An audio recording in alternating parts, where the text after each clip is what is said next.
Empathy is the experience of resonating with another person's experience.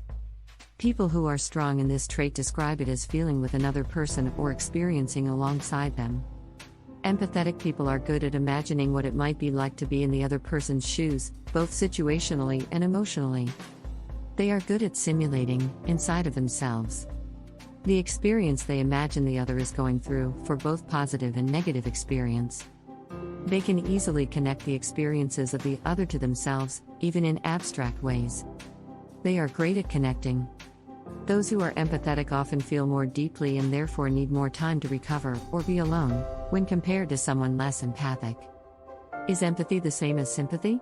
Empathy is different from sympathy in that empathy is the ability to feel another's feelings and verbalize connection to the other from that place. Sympathy is the ability to recognize another situation or feelings and offer support, but from a more validating and distanced place.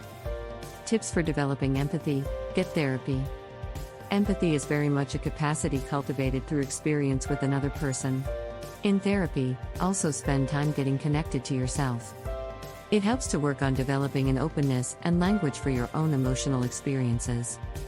Offering empathy to another person is difficult if you can't first offer that same kind, open, non-judgmental attention to yourself.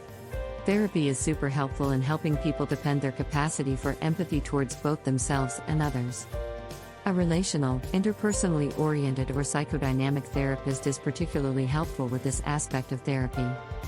Try and find moments throughout your week where you practice being present and opening yourself up and listening deeply to another person's experience. Allow feelings to come to the surface and notice them as best as you can.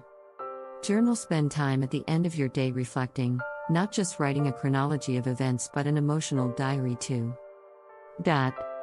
Push yourself to expand your emotional language if you Google list of feelings. There are tons of quick reference sheets that can help you develop more language for the nuances embedded between emotional experiences. This is an important growing edge when expanding your capacity for empathy. 4. Empathy develops as a result of connection with others. If you are on the extreme of being too isolated or, on the other, too overwhelmed, it is hard to open yourself up to another person. If you are on the isolated side of things, work towards finding people to connect with in your life. Start with trying to connect with people in your already existing social circles, work, the gym, neighbors, church, etc. Websites like meetup.com and others are great at connecting people. In large, empathy is developed by continued and ongoing connection with others. It is born primarily out of experience with other people. Frequent social contact is critical and may be a real starting place for some. If you are on the overwhelmed side, try and find balance in your life.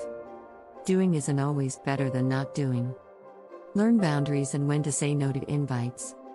Practice taking care of yourself and recharging in the ways that work best for you can improve your capacity for empathy. 5. Meta-meditation. There is a form of meditation called meta-meditation or loving-kindness meditation. You can find examples all over the internet. There are lots of apps these days that have meta-meditations built right into the platform too. Essentially, it is a mindfulness or meditation practice aimed at cultivating kindness and love. The meditations start with opening a loving heart to those whom it seems to come naturally for, and expanding over the course of the meditation to more far-reaching and distant people in groups. Studies show that regular meta-meditation practice has a real effect on increasing both insight and empathy.